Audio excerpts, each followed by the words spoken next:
Hello, welcome back to Talkin' Giants, brought to you by SeatGeek. Today is October 29, 2025, and I have a solo midweek episode for you. Going to try and do this a little bit different, as I know I've done some solo stuff in the past, despite I think it being really damn good. I was even going back to like week 3 and talking about how the Giants' first down defense was actually somewhat decent. The numbers were decent, but their second and third down defense was awful. I was talking about that stuff even going back to September.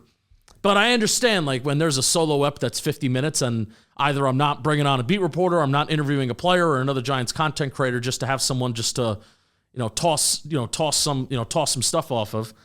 I understand that a solo pod for 50 minutes can be a rough listen. So I'm going to try and make this shorter, number one. And number two, I'm going to try and make it very topic-based. There's going to be 4 topics today. First topic that we're going to talk about is I'm going to actually give like thoughts on Brian Daboll and Joe Schoen and what I want their futures to be and kind of how I want them to be fired. I've been avoiding that since there's still a lot of football left to be played, and I don't want to have the same damn conversation over and over again, but I figured let's give updated thoughts and how thoughts have basically changed since January of 2025, the last time that we all wanted them fired. So we'll go really knee-deep in that. That'll take up most of the app. Topic number 2, the trade deadline is this Tuesday at 4 p.m., next week.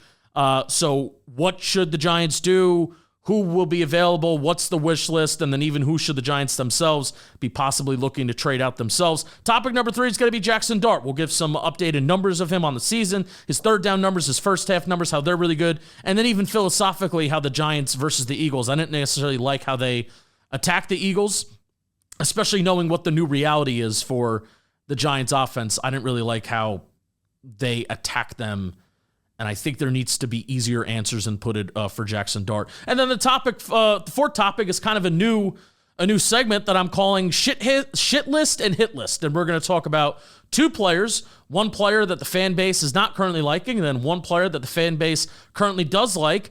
And we're going to watch their games in depth, or we're just going to have in-depth conversations on those players based on storylines that are around them that week. Shit list and hit list, topic number 4. But let's start off with number 1. And I may bash my head against the wall if this is something that we just have to talk about every week, because here we go, because people are mad and people are angry. But let me start off with this first. Speaking of people getting mad and speaking of people being angry, start off with this first.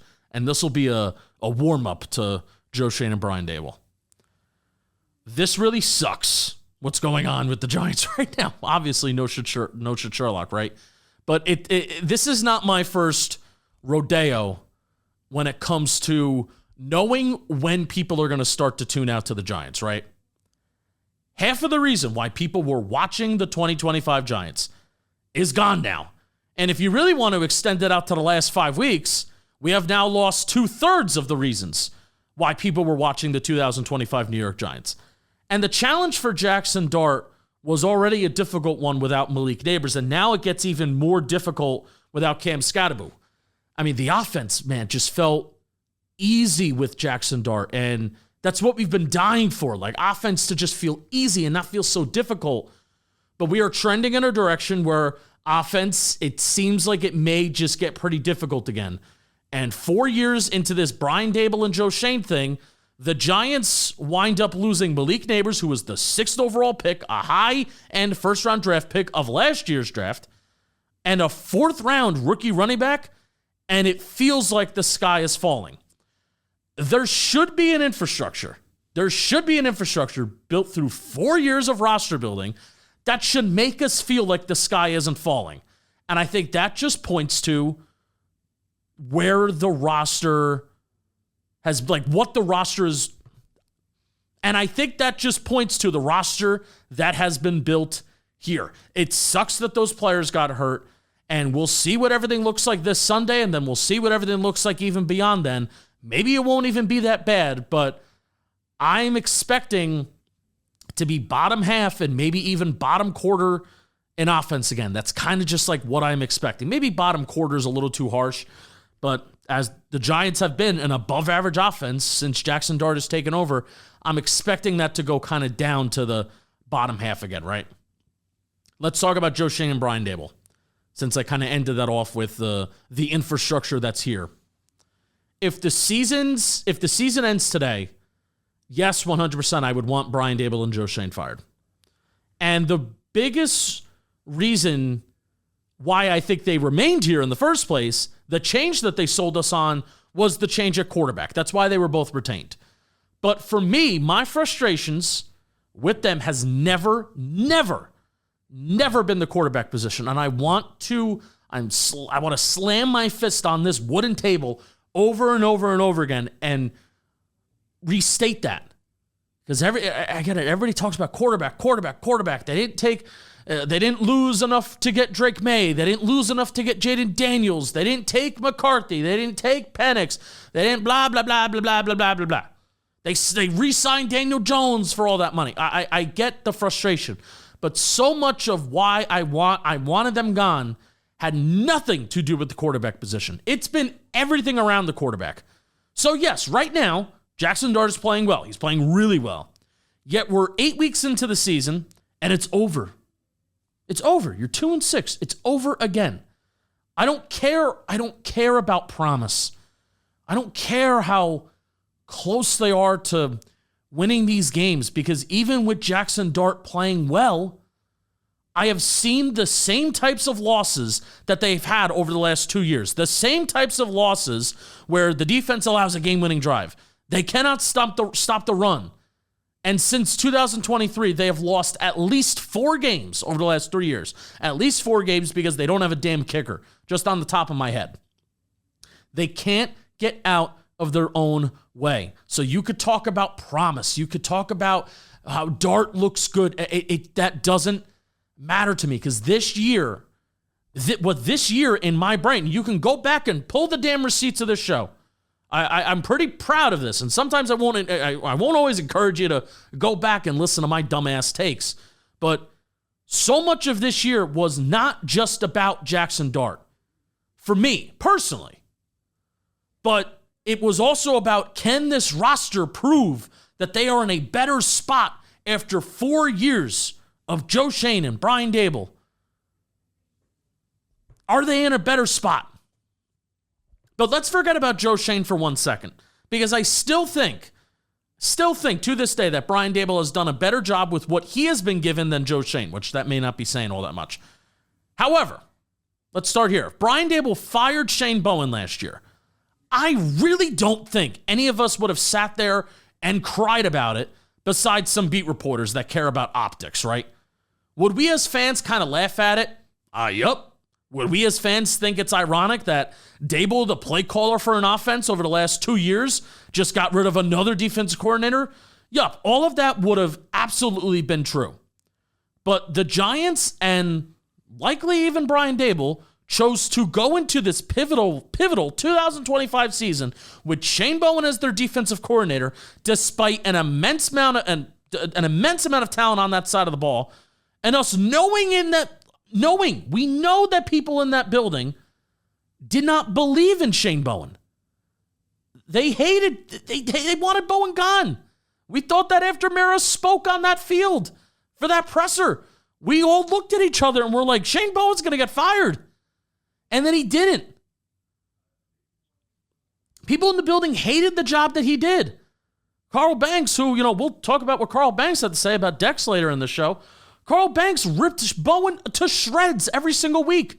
And typically, those are little signs. Those are little clues on, if you got people in the building that are ripping people apart, it typically means it's coming with a reason that the guy's going to be gone. Schematically, Schoen Bowen didn't do anything that makes you go, wow, oh wow, he really gives the Giants a major leg up. That was true last year, and I think that's still true this year. And please stop with the, nobody would want to come here nonsense. Stop. It's an NFL job on a big stage. Somebody, even if you don't get your first choice, because certainly Schoen Bowen wasn't their first choice, somebody would have taken it. And if you didn't believe in the guy that you had in the building, then you should have fired him. Should have fired him. And I wholeheartedly believe that this season is completely different. Completely different. Even if the defense is average, there's still players on that front that I think are playing out of their minds. Even the emergence of Cordell Flott is such a surprising, it's a surprising development. But this defense is nowhere near average. It's horrible. And I think a lot of that has to do with Shane Bowen. But this is where we can now get to Joe Schoen, right? We're 4 years into this, and this team has no depth. No depth. And when you break down the quote-unquote depth players that the Giants need most right now, there's some of Joe Schoen's, ironically enough, some of his biggest moves as GM. Paulson Adebo goes down, in goes Deonte Banks, and he's unplayable to the point where you'd rather see Art Green out there. The Giants' defense actually looked like a decent unit. When they fully benched Deonte Banks against Philly, they looked really good through the first 3 quarters of the Denver game. And whether it be causation or correlation, Deonte Banks goes in that fourth quarter and they allow over 30 fucking points because of course. So Paulson Adebo goes down, and a former first-round pick is a depth piece, and he's unplayable. Malik Neighbors goes down, and one would hope that a former third-round pick would help step in, and a guy that you traded up for in the 2023 NFL Draft up until the third round. And now the conversation has shifted from, can Jalen Hyatt do anything, to now we're talking about, when is Jalen Hyatt going to be cut? Because you got to make room for little Jordan Humphrey, who's run out of practice squad elevations. So that's where the conversation has shifted. Traded up a lot. They traded up for Deonte Banks, one spot, because Joe Schoen had to have him. Traded up to get Jalen Hyatt. And 2 guys that go down for you, which, hey, good job. You drafted Malik Neighbors. Good job. He's a good player. Paulson Adebo, has been fine as a cornerback one. He gets flagged and maybe allows some catches, but he's decent out there, right? All right, so good job addressing that. But the depth pieces that you have, guys are going to get hurt every year. The depth pieces that you have, we're talking about 2 top 100 picks, a former first-round pick and a third-round pick that are unplayable. And one of them is about to get cut. At least he should be cut, because there's no point of holding on to him. Why are you holding on to him? Javon Holland goes down, and Tyler Nubin is just awful, and it is shocking. It is shocking how awful and unconfident he's playing. Per my guy Walt, WBG84 on Twitter, I couldn't believe this stat. Tyler Nubin is the only DB since 1999 to record 0 interceptions and 2 or fewer pass breakups combined through his first 21 starts per stat head. I'm going to read that again. Tyler Nubin is the only defensive back since 1999 to record 0 interceptions and 2 or fewer pass breakups combined through his first 21 starts. This is a guy that had 12 interceptions, 9 passes defended through his last 3 years at Minnesota. The guy that went to the same school as Antoine Winfield and was drawing comparisons to him. The guy that looked up to Antoine Winfield, who was just a playmaker in the NFL. And now he couldn't even buy a good play even if he wanted to. Forget the run defense. Forget him being a little slower. I understand that's a talking point this week about how slow Tyler Nubin is. But you want to know what? We've learned through the last couple, covering the last couple draft cycles, that all safeties are basically slow. All of them are slow. And even the best ones that are taken in the NFL draft, even if they're taken high, if they're knocked for their speed, like Xavier McKinney's not fast. He's one of the league's best safeties. So if they were fast, if they had the long speed, they'd probably be corners. That's my talking point in theory. But what safeties, what Tyler Nubin was instinctual. He was, he played fast. His brain processed fast. So then that's how he was able to play fast, even if his long speed wasn't there. And we're seeing a player that has gotten worse from his rookie year somehow, especially as a run defender. As a pass defender, I don't know. The dude never made a play on the football to begin with. So I'm not going to sit here and tell you I can break down safety film when the guy's not even involved, when he's not even on the screen. But as a run defender, at least last year he was just confident, stepping up and making plays. Like last week, our feet are in cement and we're allowing Saquon Barkley just to run right by you, and you're taking horrible angles. And he just didn't move. I can't believe how unconfident he is. When he came out of Minnesota, that's what he was. This guy's confident. This guy is going to prepare more than anybody else. So you can point to injuries, bringing it back to Joe Schoen. You can point to injuries, bad luck, poor timing, and talking about how close the Giants are. But the roster still isn't good. And with that in mind, I do want to talk about something. I want to talk to you about Shopify, because I'm going to talk about this run defense next, and this run defense that Joe Schoen is kind of compromised. This video is brought to you by Shopify. Shopify is the best place to start and grow a business, which is why we partner with them here at John Boy Media. John Boy Media has relaunched our merch store on Shopify with our new /line site. And it was a dream. We brought the ideas and Shopify brought the execution.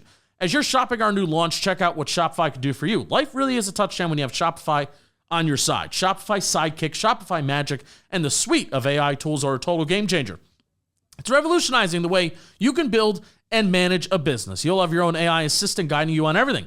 Directions, reports, editing images, content ideas. Shopify's got your next move covered. If you're ready to take that business idea from a draft to a reality, it's time to head over to shopify.com/giants. Shopify is the perfect partner for any business roster, so make sure that they're on yours today. All right, so now let's talk about this run defense. And again, all within talking about the roster that Joe Schoen has built, the depth that it's built, because guys are going to get hurt, guys are going to get injured. So who are you turning to, right? Let's talk about this run defense. The Giants are last in the league in EPA per rush allowed. They allow 5.7 yards per carry. That's the worst in the league. They have allowed the third most rush yards and have the second worst success rate against the run this year. The Giants' run defense has been this bad for the last 3 years. Last 3 years. So what did Joe Schoen really do to address it this offseason? Roy Robertson-Harris, Jeremiah Ledbetter, and Darius Alexander. And in my opinion, Jeremiah Ledbetter was the best run defender that they signed, and he didn't even make the team. Because you want to know what? He was awful during camp. He was awful during camp. He was awful during the preseason. He didn't deserve to make the team. But you want to know what? Film-wise and metric-wise, Jeremiah Ledbetter was the best run defender that they brought in this offseason.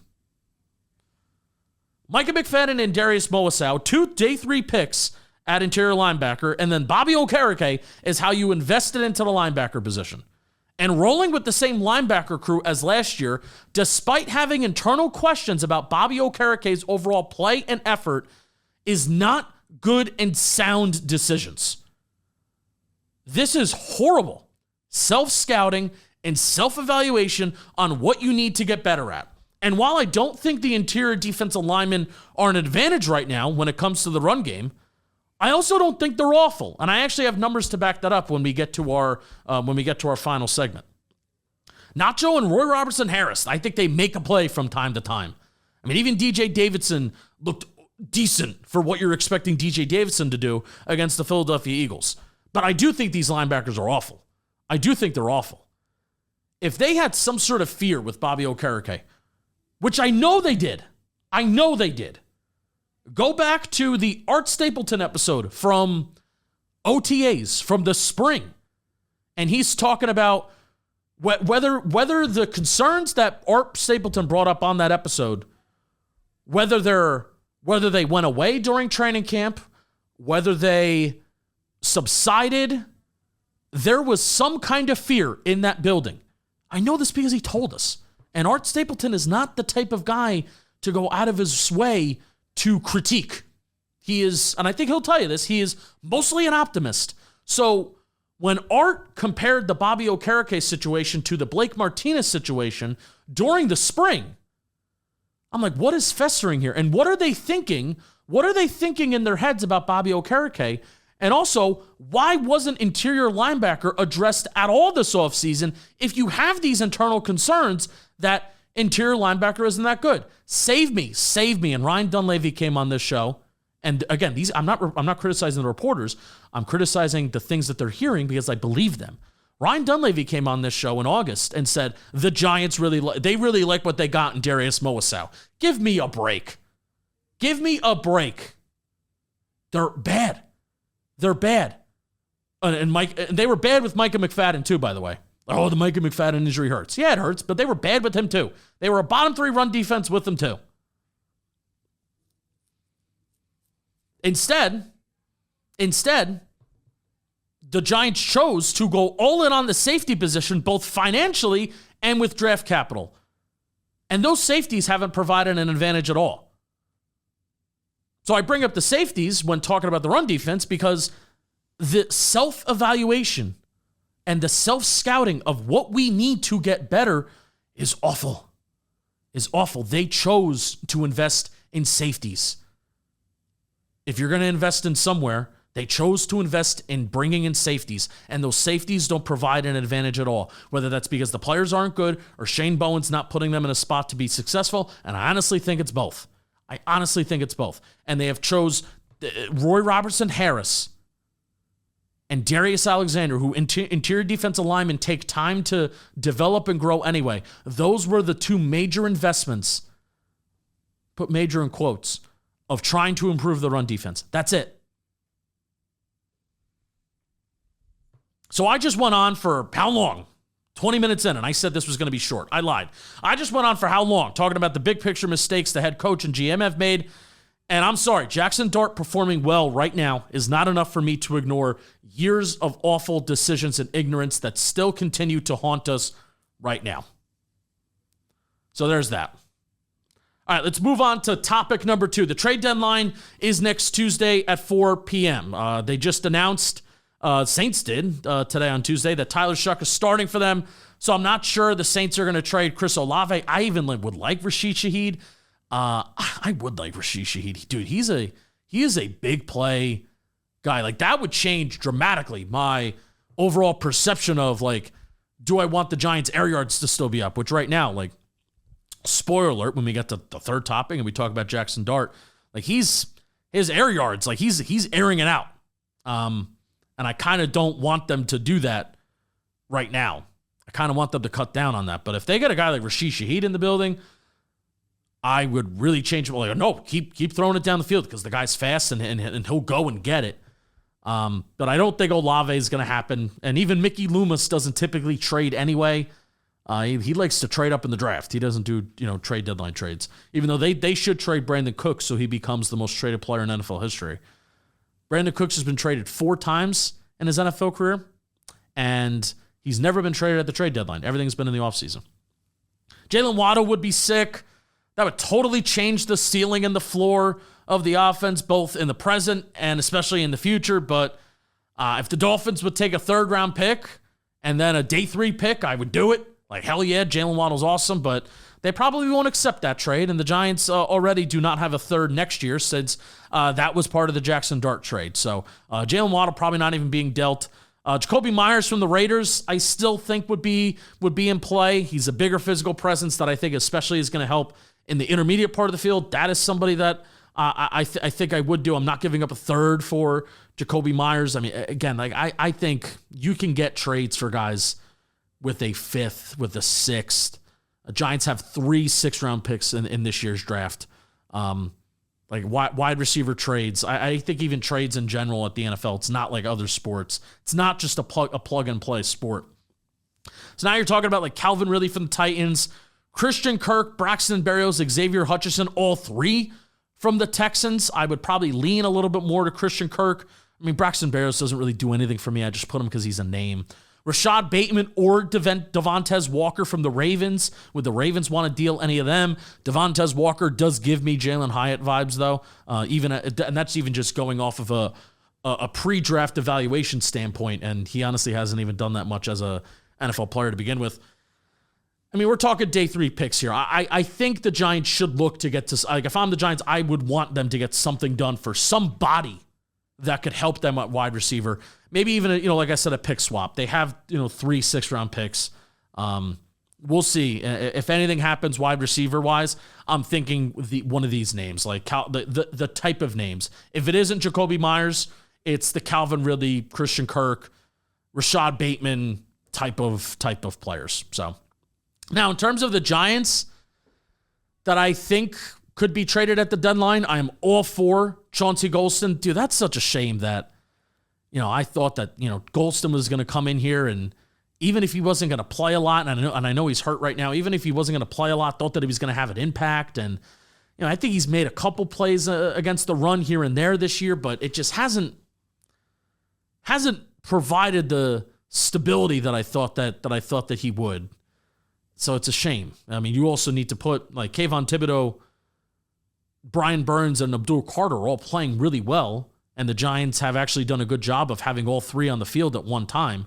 where all three of those guys are like top 15 in total pass rush snaps in the NFL. It also is a problem that the Giants are on the field a shit ton.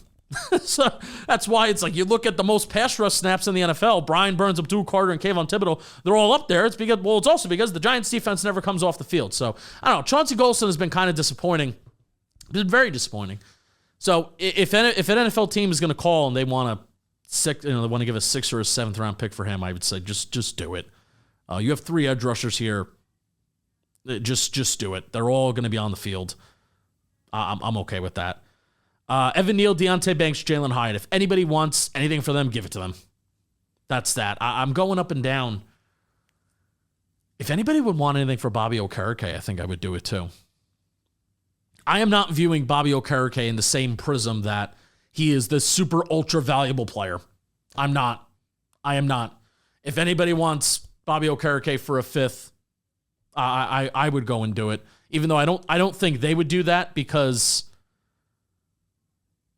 it would somehow get even worse without him. So if Micah McFadden was healthy, I would 100% trade Bobby Okereke, but he's not. I'm trying to think anybody else on the top of my head. I don't think so. Nobody on offense. You need everybody on offense. You're not dealing any offensive linemen outside of Evan Neal if somebody wants to take a flyer on a former first-round pick. Same thing with Deontay Banks. Nobody else really has value. Or some of the guys you would even want to keep too. So, and no to Kayvon Thibodeau. No to Kayvon Thibodeau. No to Kayvon Thibodeau. If I had to guess what happened, like Jordan Schultz comes out with that report about we'll see, is Kayvon Thibodeau going to be traded? I think that was maybe even an agent thing, or even like other teams telling Jordan Schultz, hey, put this report out that Kayvon Thibodeau is a name to watch for the trade deadline. I do not think that came from the Giants, because I think the Giants value Kayvon Thibodeau, because especially that 2022 draft class where you had 2 first-round picks, and that's the one guy that was really successful for you and is like really good. 2022 first-round pick, Evan Neal bust, Kayvon Thibodeau good. 2023 first-round pick, Deontay Banks bust. So I mean, if I'm Joe Schoen, I'm not keeping the only first-round pick that I had that was pretty successful through my first 2 years here. So,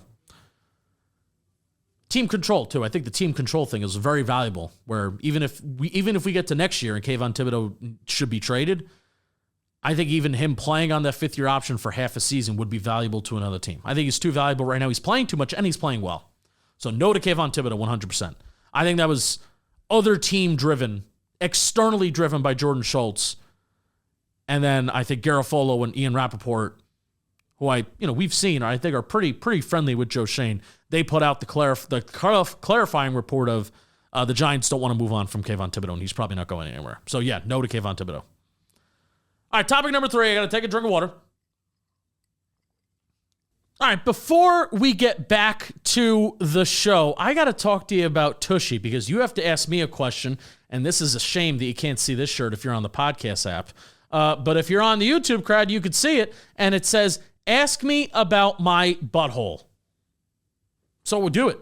Ask me about my butthole. Because with Tushy, they're hooking me up with the best bidet in the game, because using a Tushy bidet means you'll leave the bathroom cleaner than when you walked in. So let's get into it. Tushy is the everyday luxury bidet that instantly transforms your bathroom habits and bottom health for life. Every Tushy bidet easily attaches to your existing toilet without the need for additional plumbing. I have hooked up my Tushy bidet. It has changed my life, and I cannot thank them enough. Remember, a hole is only a dirty word if you wipe. For a limited time, our listeners get 10% off their first bidet order when you use code GIANTS at checkout. That's 10% off your first bidet order at HelloTushy.com with promo code GIANTS. Thank you to Tushy. Back to the show. All right, we're moving on to topic number 3, and that topic is going to be Jaxson Dart. Honestly, not like a ton of new updates from this game. My thoughts that I kind of had on him on the post-game show about his game versus the Eagles is kind of the same. You cannot hold on to the ball for 3.68 seconds. It's not a recipe for success. Even if nothing is available and nothing is open down the field, which I think that is going to continue. Jaxson Dart holding onto the ball and looking down the field and finding, oh shit, nobody's open. I think that's going to continue. That was a burp. That was gross. Hopefully you didn't hear that. I hope it's going to continue. So what Jaxson Dart needs to do is he needs to learn to live another down, throw the ball away. I like the cherry on top of this year would be Jaxson Dart getting hurt. Like I would be lying to you if that hasn't crept into my mind and if that isn't a fear. And that's not even to, well, what are you doing? You're going to jinx it or whatever. I don't give a damn what you think about me saying it, but it is a fear of mine. So philosophically, he had a average depth of target that was over 10 yards. That's in the 85th percentile against the Eagles. While holding onto the ball for almost 4 seconds time to throw, that is not a recipe for success. That is not. There needs to be quick and easy answers for Jaxson Dart. And that is unfortunately where I feel the offense needs to kind of trend. And that's the direction I feel like it kind of needs to go to. Quick and easy answers. I still think targeting the tight ends down the field, that's kind of a, you're going to catch the defense sleeping type of play with Daniel Bellinger. You're not expecting Daniel Bellinger to catch the ball deep down the field. I still think that should be in there because honestly, that's been the biggest source of explosive plays for us is honestly, it's been more the tight ends. It's not even the receivers anymore. But you just can't expect these receivers just to get separation and these deep concepts that take time to develop. I think the offensive line will give you time, but there needs to be quick and easy answers for Jaxson Dart, or else you will see him taking more sacks. He took his first really bad sack. There was an 8-yard loss that he took to start the second half against the Eagles. There's 14:54 in the third quarter, I think the exact timestamp is. And they're basically running 4 wide, but probably the 2 tight ends are out there. But there's nobody in the backfield. And he initially looks to his left. Like he's looking for Darius Slayton, who's running a go, who doesn't separate. But then he comes back to his right side. And Wan'Dale's running a quick slant. It's like a 3-step slant and then go. And he's uncovered. But the progression clearly doesn't, like his eyes aren't there. So by the time that his eyes get back to that part of the field, the slot corner, and then also, I think it was Reed Blankenship who actually came from as a safety down to cover Wan'Dale Robinson. By the time that Dart was able to get his eyes back to the middle of the field, Wan'Dale was covered. Like it had to be a ball where Dart released it right away. So I don't know what the progressions were on that specific play, and this is where he took an 8-yard sack. Like I think it was the worst sack that he took in his career, where he's holding onto the ball, doesn't get rid of it, doesn't throw the ball, and then he takes an 8-yard sack. And that's a 1st and 10. And that's basically a drive ender, right? Basically the drive is over. So there needs to be quick and easy answers for Dart. So if anything, I would go back and I would revise that play to start the second half, revise and be like, hey, if you have Wan'Dale Robinson running that little slant and nobody is covering him and cornerbacks are giving cushion, that should be your first read. Because then that's an easy play on first down that could give you 6, 7, 8, 9 yards when Wan'Dale gets after the catch, right? So his first look was Darius Slayton running a go ball on the sideline. I don't know, man. Like, Darius Slayton running deep, you would think that should be a thing that's working, but it's not working. It's not working. The only route that's working for Darius Slayton so far this year, especially with Jaxson Dart, I mean, even he was the cardio king with Russell Wilson. So the only route that's working for Darius Slayton so far this year is when he runs that little middle of the field, closer to the hashes button hook. He'll run to the hashes, he'll turn around, and then Dart will hit him, and then it's a yak play.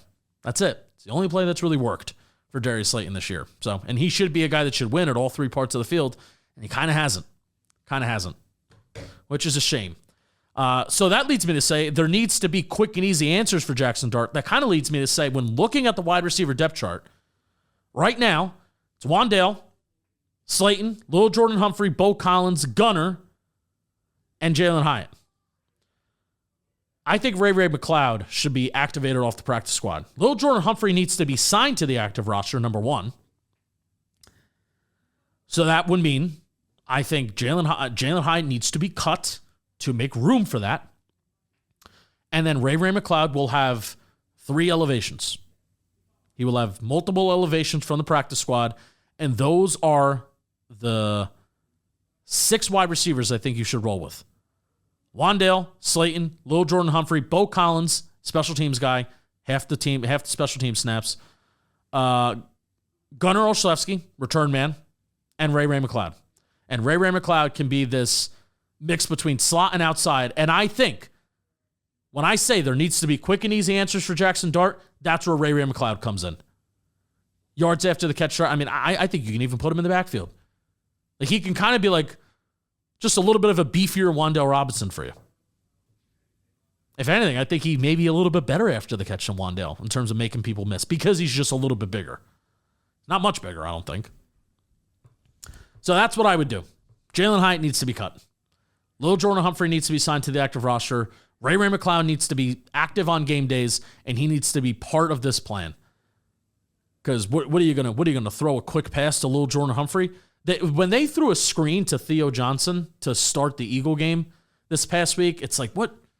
We can't be throwing screens to tight ends. I don't know. Especially when you have receivers that are fast like you're supposed to. And that was a screen that they threw out wide. Like, I would rather have Theo Johnson as a blocker than as a receiver on a screen. And Ray can provide that. I think just easy answers, quick and easy answers, because you cannot have Jaxson Dart holding onto the ball and taking sacks. But here are some updated stats on Jaxson Dart. I think the sample size is now big enough for Jaxson Dart that he's played 5 weeks that when I give these numbers, I'm talking about weeks 1 through 8 and quarterbacks 1 through 8, weeks 1 through 8, excuse me. So on the season, he's 12th in EPA per play. He's 14th in success rate. And this is quarters 1 through 4 and downs 1 through 4. 12th in EPA per play, 14th in success rate. Pretty good. Pretty decent. Oh, slightly above average. He's 4th in average air yards per attempt, which is kind of a little surprising because he hasn't really completed a lot of those deep balls, right? So that's why between not having the personnel and not wanting Jaxson Dart to hold on to the ball a ton, I would try and maybe cut that down a little bit. However, I still do want to keep the deep tight end concepts that you have, throwing the ball to the tight ends down the field or giving Lil Jordan Humphrey more contested catch opportunities too, because I feel like that really hasn't happened since the Eagle game. Third down. This is where it gets exciting. Third down among quarterbacks with a minimum of 40 third down plays. Jaxson Dart is 2nd in EPA per play and 3rd in success rate. Freaking awesome. In the first half, among QBs with the minimum of 65 plays in the first half, Jaxson Dart, 2nd in EPA per play and 1st in success rate. Freaking awesome. Getting off the fast starts and money on third down. That's what Jaxson Dart has been, and he is very, very exciting. And I'm excited about that. But I'm also scared for what is going to happen this Sunday against Robert Saleh, who's a very good defense coordinator, who is going to have answers for the Giants' shitty personnel. But maybe Jaxson Dart won't be shitty. All right, the final topic that I want to talk about, and we'll be quick about this, but before I get to that topic, I want to talk to you about DraftKings. This episode is sponsored by our partners over at DraftKings. Stay on the action, use your bonus bets on DraftKings same-game parlays for a shot and even bigger payout. Love the thrill of live betting? DraftKings has got you covered. Bet live on star player props and in-progress games right as they happen. New customers bet $5 and get 3 months of league pass and get $300 if your bet wins. Paid in bonus bets. So download the DraftKings Sportsbook app now and use code JMFootball. That's code JMFootball to get $300 in bonus bets instantly if your first $5 bet hits. Plus 3 months of NBA league pass in partnership with DraftKings. The crown is yours. All right. So I'm calling this segment the shit list, the shit list and the hit list.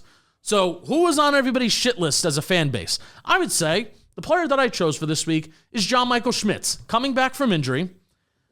How did he play against Jalen Carter and Jordan Davis? And I thought he played well. I'm not going to go and say really well, but I thought he played well. The biggest thing for JMS is, man, he's still reaching, but he's moving well. He does a good job of extending his arms and getting guys out in front of him, having control, but he's still he has his arms extended, but he's still reaching in that effort where he will get beat laterally. Now, this is also Jalen Carter that was beating... Oh, lights went off. This is also Jalen Carter that's beating John Michael Schmitz laterally. He really had one disaster play that I think resulted in like a negative result for the Giants, where Jalen Carter worked across his face after the snap and beats him with lateral movement. So I still think guys are going to do that. He was late on a couple stunts and twists, but nothing that like resulted in something catastrophic. Like I said, I think he does a good job extending and controlling, just leans while doing it. Thought he held up well solo in the run game versus Jalen Carter and Jordan Davis. Doesn't get a ton of movement like I would kind of want him to. Like, hey, this is where Cam Skattebo really helped with yards after contact, right? Where there would be some plays where John Michael Schmitz maybe not getting a lot of movement in the run game when he's facing guys 1v1, but you can have Cam Skattebo going in there, like a freight train, and then you get 3 yards after contact, and a 2-yard gain becomes a 5-yard gain because you get 3 yards after contact, right? I do not think Tyrone Tracy is going to provide that same level of physicality and boom, right?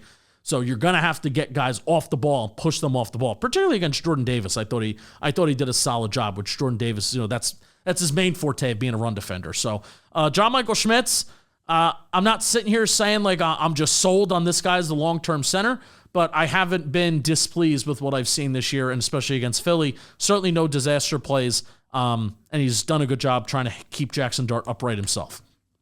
Now, Dexter Lawrence, the hit list. A player that, hey, everybody likes, right? But, man, did Carl Banks come out of left field this week with some words about him. Quote, Dexter Lawrence, nobody respects you anymore. Nobody. Your opponents do not respect you.